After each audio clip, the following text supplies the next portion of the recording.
Hi friends, నా పేరు Surendra. Welcome back to my channel. Promo 2 గాని చూస్తే డెమాన్‌కి ఒక మంచి అవకాశం వచ్చింది. అతను ఉవ్వెత్తున ఎగసిపడతాడా?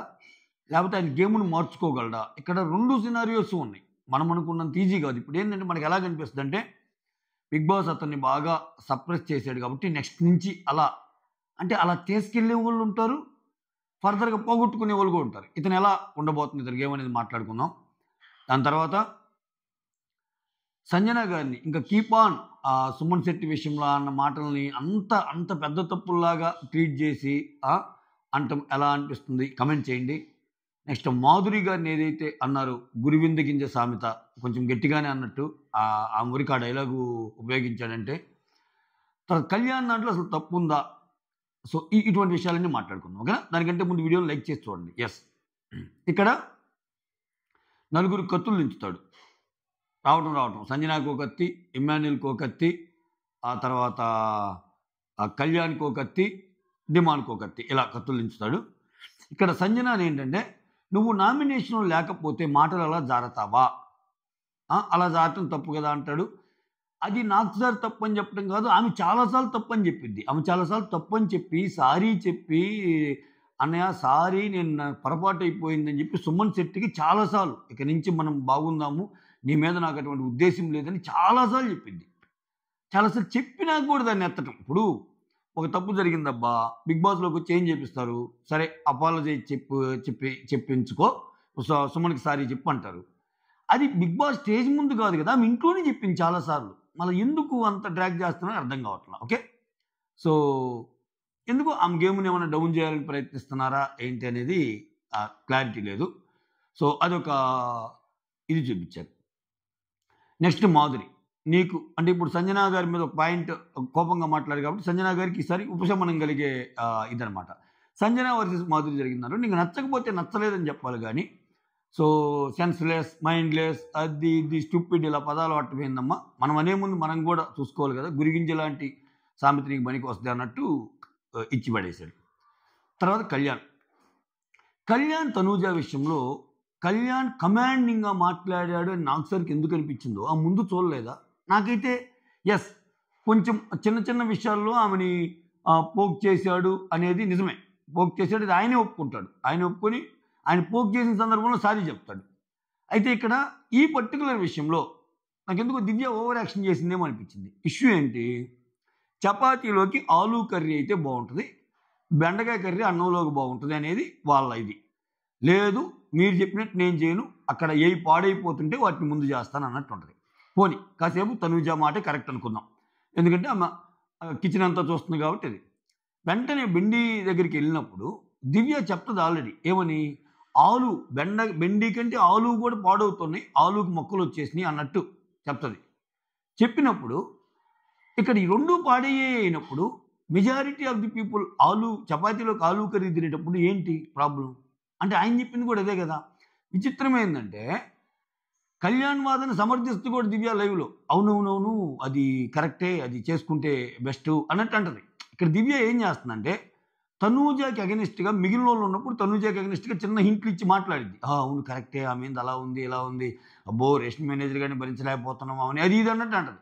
మళ్ళీ ఏమైనా అవకాశం వచ్చినప్పుడు రేషన్ మేనేజర్గా తనూజ కావాలి, చాలా బాగా మెయింటైన్ చేస్తే ఇట్లా ఆ డబుల్ అంటే కొంచెం అతి ఓవర్ యాక్షన్ అనిపిస్తుంది నాకైతే మాటలు. ఓకే, తర్వాత కళ్యాణే కొంచెం ఆ విషయంలో చాలా ఎక్కువ చేశాడు అన్నట్టు చెప్పింది, దానికి ఏదో క్లాస్ పడింది. ఇక్కడ నాకు వచ్చిన అప్డేట్ ఏంటంటే కళ్యాణ్ శ్రీజ విషయంలో, శ్రీజ వెళ్ళిపోయాక నువ్వేమన్నా గేమ్ అలా మాడుతున్నావేమో అలా వద్దు అన్నట్టు చెప్తా. ఇంకొకటి నేను మార్నింగ్ కవర్ చేయని పాయింట్ ఒకటి చెప్తా, ఇది ఎక్కడ మీరు చూసారో లేదో నాకు తెలియదు అప్డేట్ని. సో అక్కడ ఏమంటా అంటే లాస్ట్ టైం ఒక అతను వచ్చి నీకు చెప్పాడు కదా ఇన్పుట్స్, అప్పటి నుంచి నువ్వు చాలా బాగా ఆడుతున్నావు అని కళ్యాణ్ ప్రైజ్ కూడా చేస్తారంట. అదే పిఠాపురం మహమ్మద్ గారు ఏదైతే చెప్పారో, సో చాలా బాగా ఆడుతున్నావు అప్పటి నుంచి అని కూడా చెప్తారంట. అంటే ఇక్కడ ఏం కనిపిస్తుందంటే మ్యాక్సిమం వీలైనంత వరకు నువ్వు ఆయన చెప్పింది ఏంది, పిఠాపురం మహమ్మద్ మీ ఇద్దరు బాగుండు అని. శ్రీజ చెప్పింది ఏంది, ఆమె నమ్మొద్దు మీ ఇద్దరు గొడవలు వేసుకోండి అని. అంటే ఈ రెండులో దేన్ని సమర్థిస్తున్నాడు బిగ్ బాస్? తనూజతో బాగుండు అనే విషయాన్ని సర్టిఫై చేస్తున్నాడేమో అన్నట్టు నాకు అనిపించింది. ఓకే, క్లారిటీ వస్తుంది ఈరోజు, ఎందుకంటే నాకు అప్డేట్ క్లియర్ కట్గా వచ్చింది. నేను అన్ని ఇంపార్టెంట్ చెప్పలేను కాబట్టి కొన్నే చెప్పాను. పిన్ టు పిన్ చెప్పకుండా. ఓకే, అసలు అట్ట అనుకుంటే స్టార్టింగే అంటే ఇది ఆఫ్లైన్లో జరిగిన ముచ్చట ఒకటి చెప్తాను మీకు. స్టార్టింగ్ ఆడియన్స్ వస్తారు కదా, ఈరోజు ఎవరైనా ఆడియన్స్ ఉంటే వాళ్ళని అడగండి, మీకు తెలిసిద్ది. ఆడియన్స్ రాగానే మీరు వాళ్ళకి ఏంటంటే సైన్ చేసి మొబైల్స్ అన్నీ ఇచ్చాక లోపలికి తీసుకెళ్తారు. లోపలికి తీసుకెళ్ళాక మీరు ఎవరికి ఫేవరెట్, ఎవరి గురించి చెప్పాలనుకుంటున్నారు అన్నప్పుడు లాస్ట్ వీక్ వచ్చాడు కదా పిఠాపురం మహమ్మద్, ఎంత చక్కగా పెట్టాడు పాయింట్లు. షో చూసి పాయింట్లు పెట్టమంటే అలా పెట్టండి అన్నట్టు కూడా సజెస్ట్ చేస్తారనమాట. అంటే ఆయన ఆర్గ్యుమెంట్ వాళ్ళకి నచ్చింది. ఓకే, సో ఇది నాకైతే అంత పెద్ద తప్పు అనిపించలే కళ్యాణ్ని ఈ విషయంలో. అంటే ఇప్పుడు కళ్యాణ్ మామూలుగా చెప్తాడు, ఫస్ట్ నార్మల్ టోన్లో చెప్తాడు. కమాండింగ్ టోన్లో ఏంటంటే నువ్వు చెప్పినట్టు చేయాలా అని అలా వచ్చింది ఆమె. అలా వచ్చినప్పుడు నువ్వెవరు అసలు చెప్పడానికి అన్నప్పుడు ఎస్ నేను హౌస్ మేట్ని అని అంటూ నువ్వు తప్పేంది కళ్యాణ్ అలా చెప్పడం నాకు అర్థం కాల. కళ్యాణ్ అసలు తప్పు లేదు అలా మాట్లాడటంలో. బట్ ఎందుకో నాకు సార్ అటువైపే స్టాండ్ తీసుకున్నాడు, మనం ఏం చెప్పలేము ఇంకా, అంతే. తర్వాత డిమాండ్ విషయం. డిమాండ్ తోపు తోసింది చాలా, అసలు లిటరల్లీ చాలా ఇదైద్దంట. బెల్ట్ తెచ్చి చూపించాం కదా, దాని తర్వాత కూడా ఆడియన్స్ని అడుగుతారంట.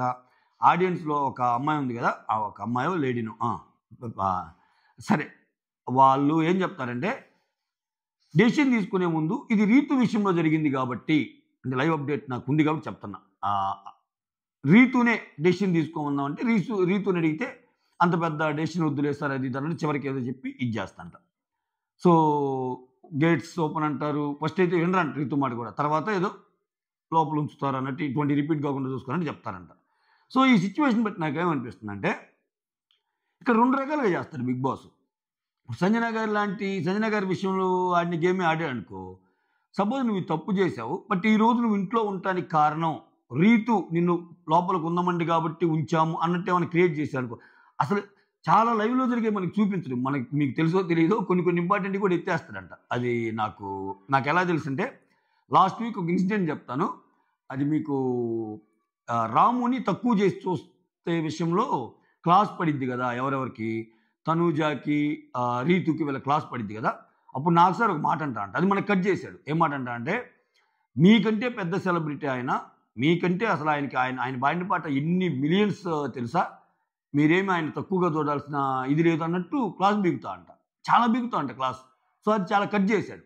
అట్లా ఈ అప్డేట్స్ వచ్చిన వాటిలో కూడా వాళ్ళు కావాలనుకుంటే కొన్ని ట్రిమ్ చేస్తారు మళ్ళీ, అది మనకు తెలియదు. బట్ మోకాలు మీద కూడా కూర్చుంటా అంట ఈరోజు ప్లీజ్ అన్నట్టు, అంత పాపం అంత బాధపడతా అంట డిమాండ్ పవర్.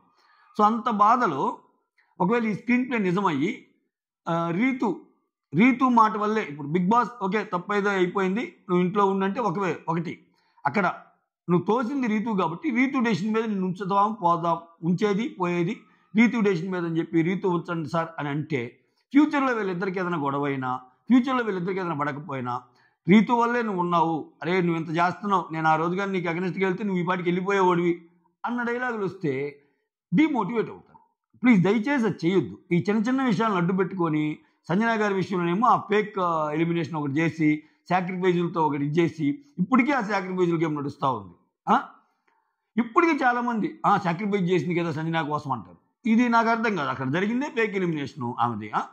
సరే ఇక్కడ డిమాండ్ పవన్ ఖచ్చితంగా రీతుకి కొంచెం అంటే చాలా అవకాశాలు వస్తాయండి. అవకాశాలు వచ్చినప్పుడు పల్లవి ప్రసాద్ రీతుతో గొడవయ్యాక చాలా మారుతాడు, అసలు మాట్లాడు, గేమ్లోకి వెళ్ళిపోతాడు. గౌతమ్ ఆల్మోస్ట్ ఏంది ఎలిమినేట్ అయిపోతాడు. ఆయన మణికంటే తక్కువ ఓట్లు లాస్ట్ సీజన్లో ఆయనకు బడి ఎలిమినేట్ అయిపోవాలి. అక్కడి నుంచి గ్రాఫ్ జమ్మని లేచింది.